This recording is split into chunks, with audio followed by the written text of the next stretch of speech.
বেশ কিছুদিন পরে আবারও আজকে একটা দেখলাম এই রাখি ফুল ফুটেছে।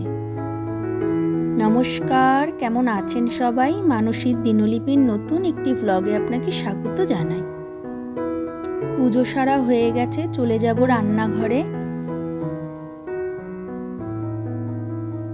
আজকে রান্না করব পুয়ের দানার চচ্চড়ি। তার জন্য এখানে আমি কিছু সবজি কেটে নিয়েছি, আর এখানে ওই পুয়ের দানার চচ্চড়িতে দেবো একটু মাছের কাঁটা, সেটাও ভাজা বসিয়েছি।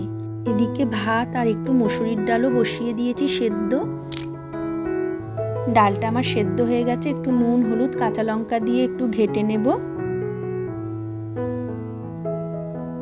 এবার ডালটা আমি দেব ফোড়ন।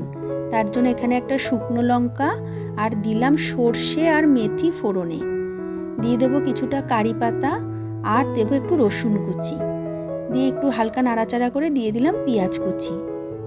এবার আমি ডালটা ছকে দেব,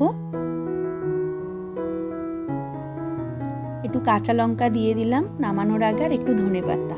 এবার আমি রান্না করব পুয়ের দানার চচ্চড়ি। তার জন্য তেলে 5 ফোড়ন দিয়ে দিলাম পেঁয়াজ কুচি। পেঁয়াজটা ভাজা হলে দিয়ে দেবো একটু রসুন আর কাঁচা লঙ্কা কুচি।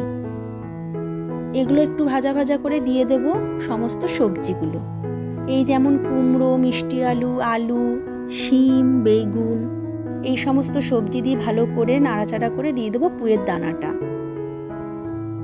এটা দিয়েও আমি একটুখানি মিশিয়ে নেব। এবার দেব পরিমাণ মতো নুন। নুনটা দিয়ে একটু মিশিয়ে নিয়ে কিছুক্ষণের জন্য চাপা ঢাকা দিয়ে রাখবো। সবজি প্রায় সেদ্ধ হয়ে এসছে, দিয়ে দেব হলুদ গুঁড়ো, দিয়ে নাড়াচাড়া করে এবার দিয়ে দেব ভাজা কাঁটাগুলো।